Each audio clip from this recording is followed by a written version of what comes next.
Hello friends, গ্রামে কম বেশি সবার বাড়িতে গ্যাস থাকলেও আমরা কিন্তু উনানে রান্না করতেই ভালোবাসি। কারণ উনানে রান্না করলে রান্নাটা তাড়াতাড়িও হয়ে যায়, আবার রান্নাটা টেস্টিও হয়। আমি কিন্তু বন্ধুরা আমার বাবার বাড়ি এসেছি। এই দেখো, আমার মা কিন্তু সকাল সকাল উনানে নাতা দেওয়া শুরু করে দিয়েছে। আমাদের কিন্তু দুটো উনান, একটা উনান ভেঙে যাওয়ার ফলে এই উনানেই আমার মা রান্না করে থাকে।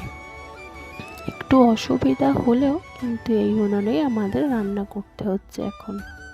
আমার মা কিন্তু খুব সুন্দর উনানে নাতা দিতে পারে। তোমরাই দেখো বন্ধুরা।